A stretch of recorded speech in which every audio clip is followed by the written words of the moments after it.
Okay, random quiz. So sabihin nyo sa akin kung ang mga ipapakita nating picture ay babae or lalaki. Vice Ganda, Nong Poy, Demi Lovato, Miley Cyrus, and Iman Khalif. O diba mahirap? So mag-enjoy kayo dahil ang topic natin ngayon is tungkol sa sex, kasarian, hindi. Hi guys! For those who are new here, this is Search On, and in here we talk about everything surgical, lahat ng sakit na kailangan ng opera. In this video, we are going to break down sex, gender, and everything in between. At aalamin natin kung ano-ano ang mga kasarian ng limang nabanggit natin kanina, pati na ang controversial case ni Iman Khalif. اللي يبين كيفية تطور خليف إيمان. أما عن أهليتي أظن أنني صرحت في وسائل الإعلام من قبل. أهليتي تسمح لي بالمشاركة. أنا أنثى ككل البنات، ولدت أنثى وعشت أنثى ودرست أنثى ومارست الرياضة كأنثى. هذا الشيء لا شك فيه. So Khalif states that she is born a woman, have lived as a woman, and competed as a woman. So these are three different things. To understand that, we first need to differentiate between sex, gender, and sexual orientation. So sex refers to biological and physiological features na we commonly associate with pagiging babae or lalaki. So this is what you are with.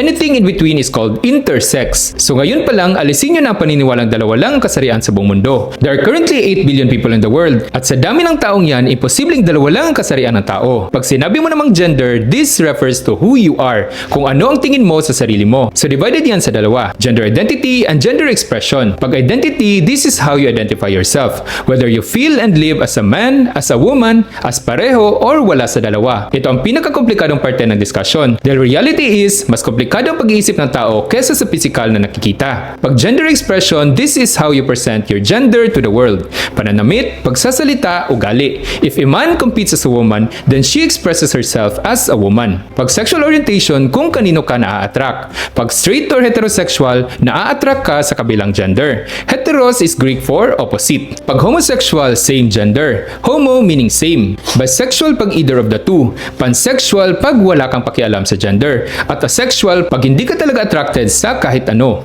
Given this info, balikan natin ang small quiz natin kanina. First is Vice Ganda. He is biologically male. His gender identity is male and his sexual orientation is gay. O diba? Some of you might be surprised that he doesn't identify as a female dahil hindi lahat ng bakla identify as female dahil magkaibang gender identity and sexual orientation. Magkaibang tingin mo sa sarili mo at kung kanino ka na-attract. So how about the second person? So this is Nong Poy or Trichada Pecharat. She is recognized as the most beautiful Thai transgender. She had gender-affirming surgery at age 17 to become a woman. She won Miss International Queen 2004 at age 19 and is an advocate of LGBT rights in Thailand. So she had surgery to become a girl. So she is born biologically male. Now we all know Nong Poy is transgender. So dito yan siya sa madugong gender. So iisa-isahin natin yan. So dalawa yan, binary or non-binary. Bi meaning dalawa. So pag binary ka, meaning you either identify as a male like Meme Vice or as a female like say Marian Rivera. So saan ang transgender dyan? Transgender ang tawag pag ang gender identity mo is opposite ng sex pagkapanganak mo. Trans meaning other side. Pag lalaki ka pagkapanganak pero ang gender identity mo is female, you are transgender female or trans woman. Pag babae ka pagkapanganak pero identify as male, you are transgender male. So Nong Poy is a transgender female. Well, technically her gender is still binary female because this is what she identifies herself as. And since kasal si Nong Poy sa isang lalaki who identifies as male, she is considered a heterosexual female or straight. So hindi homosexual ang sexual orientation niya. O di ba komplikado? So ano naman ang non-binary doc? Pag hindi ka nag-identify as either fully one of these two. So itong parteng madugo. So silang examples ng mga non-binary. This is Demi Lovato.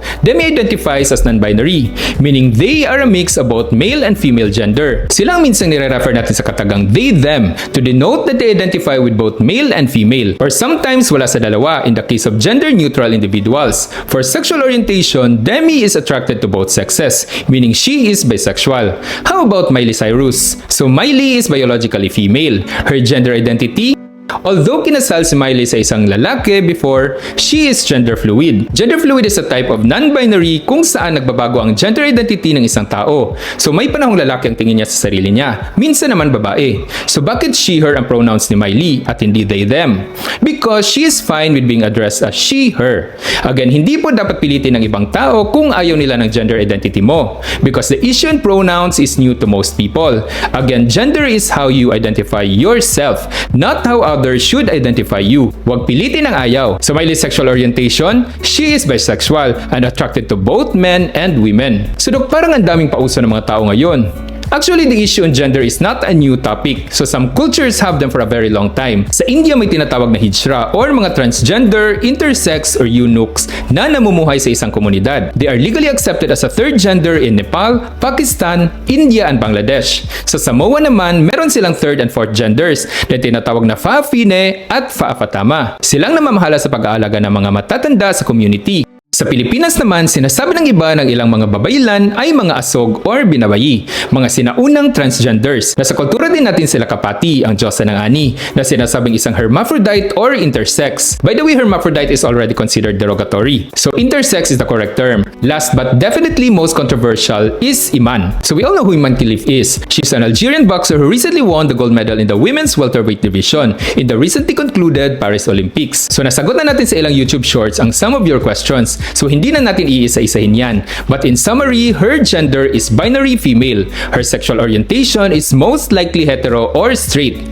Dito nagiging komplikado dahil some people are accusing her of being intersex. Some are accusing her of being biologically male. Some are even accusing her of being biological female with unfair hormonal advantages. So we'll focus on the biological aspect in this vlog. The IBA had disqualified Khalif and Yuting from one of its events in 2023. Many had speculated that this expulsion was due to elevated testosterone levels in their body. The IBA's president at that time told the media, without naming anyone, that some athletes were expelled because it was proven that they had XY chromosomes typically associated with male bodies. So dinisqualify si Khalif, pati na rin si Lin Yuting ng Taiwan based on unnamed test. Again, hindi pinangalanan kung testosterone or chromosomal test. Just two unnamed tests, one in Turkey and one in India, both unnamed. The one in Turkey was unnamed. The one in India after 1 year was also unnamed. Ang nakakalam lang na results ng mga unnamed lab tests na yan ay ang IBA at mga boxers mismo. Again, they are not allowed to publish these documents. So sinabi din ng IBA na boxers will compete against boxers of the same gender. So dyan pa lang. So alam mo na sa statement na yan, mali na. If gender is how you identify yourself, then Iman can fight females because she identifies as female. So siguro change the word to biological sex. And to determine the gender, or in this case, the biological sex, they can be submitted to a random gender test. So what test could they possibly perform? Ang determination ng sex mo depends on the following: anatomical, hormonal, gonadal, and genetic. So that is in increasing reliability. Mas reliable ang gonadal mo kaysa sa hormonal or testosterone levels. But before natin i-examine si Iman, dapat malaman muna natin kung ano yung normal na nangyayari at paano na-determine ang kasarian ng tao. Dito ka magsisimula sa genetic or chromosomal levels. So lahat ng cells mo sa katawan may chromosomes. Nakikita yan sa nucleus. So 23 pairs yan. So all in all, 46 chromosomes lahat. Ang chromosomes mo ay kumpol ng DNA strands. Ang genes mo naman ay specific sequence sa loob ng DNA strands na responsible for specific functions in the body. Ang first 22 pairs mo dyan tinatawag na autosomes. At ang pinakuling pares dyan ay tinatawag na sex chromosome dahil ito ang nagdedetermine ng kasarian. So pwede kang XX or babae, XY kung lalaki, Y dahil hugis Y siya. Compare that to X chromosome. So mas maliit siya kaysa sa X chromosome dahil mas marami ang DNA strands ng X dahil nga may extra DNA ang mga babae specific for functions like pagbubuntis. Pero nasa Y chromosome makikita ang SRY gene or sex determining region of Y chromosome. Ito ay responsible para sa development ng testis para sa mga lalaki. Dahil walang ganito sa X chromosome, hindi sila nagde-develop into lalaki. Ang egg cells ng nanay may 23 chromosomes lang. Ang number 23 dyan, puro yan X. Ang sperm cell naman ng lalaki may 23 din. Ang number 23 niyan ay pwedeng X, pwedeng Y. Pag nagsama ang dalawa, 46 chromosomes lahat. At makakabuo ka na ng isang bata. XX magiging babae, XY magiging lalaki. So technically, ang lalaki ang nagde-determine kung babae or lalaki ang bata. Yan ang genetic. Saan naman ang gonadal? So tinan nyo ang picture na ito. Lahat tayo nagsisimula dyan. So babae ka man or lalaki. Yan ang gonads mo. Gonads is Greek for seed. Pag XY or genetically lalaki, ang SRY gene mo na sinasabi natin kanina ay magiging pataba para mag-develop ang loob ng seed into the male testis. I-develop na rin ang tubong ito para maging daanan ng similya. Eventually bababa yan at kakalawit sa scrotum mo. Kaya nakakapa mo yan bilang itlog mo. Ang pulang ito, mawawala yan. Pag babae ka naman, dahil wala silang SRY gene, hindi magde-develop ang loob ng gonads mo. Instead, ang labas na bahagi ang lalaki at magiging ovaries. Dahil nga walang SRY, mawawala ang tubong ito. Eventually, ang pulang ito ang magde-develop at magiging fallopian tubes. Sa baba naman, magiging matres. So basically, sa unang buwan ng development, lahat tayo nagsisimulang babae. Natitrigger lang ang iba sa atin kaya nagde-develop into lalaki. Yan ang gonadal. Ano naman ang hormonal? So may testis ka na. Sana all. Ang testis mo magsisecrete ng testosterone na siya naman magsistimulate ng ibang parte ng katawan mo para magbukha kang lalaki. Pag ovaries naman ang na-develop, magsisecrete ng estrogen para mag-develop ang matres, fallopian tubes at iba pa. Pero nagproduce ka rin ng testosterone pero at lower levels kumpara sa lalaki. Yan ang hormonal. So ano naman yung anatomical? So diba sinabi natin kanina lahat tayo babae sa simula? So ito yon. Lahat tayo may kifi. Pag babae ka, as is lang. Ito yung clitoris mo, ito yung labia. Pero sa lalaki, dahil sa testosterone, hahaba ito at magiging tentacles. Yan magiging side mirrors. Now you know the normal. Ano naman yung abnormal? Ano ba yung tinatawag nilang differences of sexual development? So in 1.57% ng population, may tinatawag tayong intersex. Hindi ka babae, hindi ka lalaki. Parang konti lang yan, di ba? Pero since 8.2 billion na tayo, 1.7% of 8.2 billion, so 0.017 times 8.2 billion, carry 1 cannot be. So syntax error. So that is roughly 140 million people. Mas marami pa yan sa populasyon ng Pilipinas. Pag sinasabing DSD, lahat ng kondisyon na hindi nagtutugma ang panlabas sa panloob na kasarian. Ito yan sila. O diba ang dami? Actually, 60 yan sila. Pero ito yung mga pwedeng kaso ni IMANE. If ever XY nga siya. Swyer syndrome. So XY kang ipapanganak pero hindi nagdevelop ang gonads mo into testis. So wala kang testosterone at hindi nagde-develop ang genitalia mo. So mananatiling kifi. May advantage ka ba? Wala. Hindi mataas ang testosterone mo. Number 2, Klinefelters. Sa Klinefelter naman, imbes na XY ka, may sumobrang isa pang X. So XXY. Dahil nga may Y, may tentacle ka na madedevelop. So physical examination mo, male genitalia. Pero di ganun kataas ang testosterone levels mo. Kaya maliit lang ang side mirrors. At dahil nga may dalawang X ka, marami kang estrogen. Nagkakaboobs ka, babae ang korte ng katawan mo. Number 3, hyperandrogenism. Hyperandrogenism simply means excess testosterone. So, pwede siyang sa lalaki, pwede sa babae. So, any disease that causes increased testosterone is hyperandrogenism. So, pwedeng tumor sa testis ng lalaki. Pwede ring tumor or mga cysts sa ovaries ng babae na nagsisecrete ng testosterone. Dahil gaya ng sabi natin kanina, nagsisecrete din ng testosterone ang babae. But normally at lower levels. So, pwede siyang PCOS. So, XX ka pero mataas ang testosterone levels mo. Okay, number 4, last. Androgen insensitivity syndrome or AIS. So, pinanganak kang XY. So, may na-develop na testis at nagpaproduce ka ng testosterone. Pero hindi tinatabla ng katawan mo ng effects ng testosterone dahil wala itong receptors.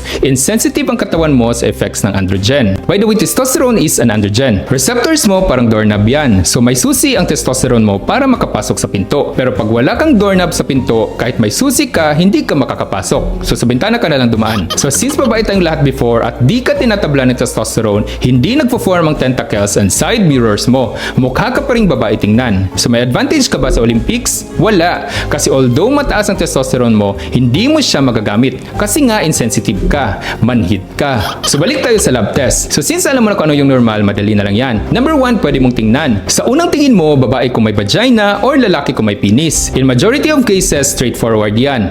Pag di ka sure kung kifi or tentacles, check the hormone level. Kung mataas ang testosterone, pwedeng lalaki. Pwede, pero depende. Pag di ka pa rin sigurado, check mo ang gonads. Pag wala kang makapa, ipa-ultrasound mo. Pag wala ka pa rin makitang testis o ovary, chromosomal test ka na or karyotyping. So titingnan mo ngayon kung XX or XY or XXY or pwede pa rin XXXY. Pwede ring X lang yan. So pag XY ka, lalaki ka na ba agad? May unfair advantage ka na ba agad? Hindi, dahil hindi lahat ng XY mataas ang testosterone. Kung mataas man, pwede ring hindi mo rin ito nagagamit. Same same case sa babae. Hindi ibig sabihin na babae ka or XX ka, mababa ang testosterone mo or wala kang unfair advantage. So determination of sex is more than just your chromosomes. Ito ay interplay of genetic, gonadal, hormonal, and anatomical factors. Mas may unfair advantage pa siguro ang isang XX na may PCOS at mataas ang testosterone kaysa sa isang XY na AIS na hindi nagagamit ang kanyang testosterone. By the way, may allowable level of testosterone sa Olympics bago ka mag-compete. Dapat di ka lumagpas dito para fair sa lahat. XX ka man or XY. So saan ang surgical dyan, Doc? Since everything's surgical. Noon, pag pinanganak ang isang intersex, binibigyan ng option ng mga magulang kung ipaparitoke nila ang kanilang mga anak na naaayon sa gustong kasarian ng magulang. So may iba na pinipiling gawing babae ang mga sanggol. So ihuhulmang kifi at tatatuhing babae paglaki ang bata. And vice versa. So syempre walang consent yan kasi nga baby. Habang lumalaki, marirealize ngayon ng bata na may mali sa kanya. Lalaki siya sa gender pero may kifi siya. So malalaman niya ngayon na inoperahan siya at ginawa ng kifi. Regardless kung XX or XY ang bata, wala na siyang choice ngayon.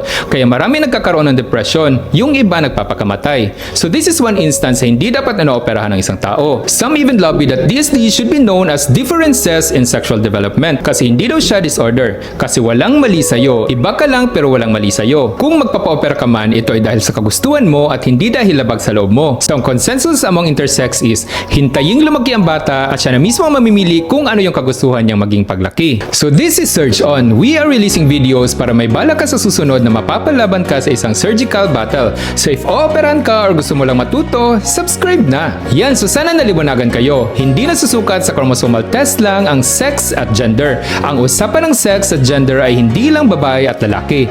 Black and white. May roughly 60 shades of gray sa gitna niyan. At sa 60 shades of gray na yan, naninirahan ang 140 milyong katao. So always be considerate of other people. See you again next time for another meaty surgical chisem. Till next time, Surge On guys!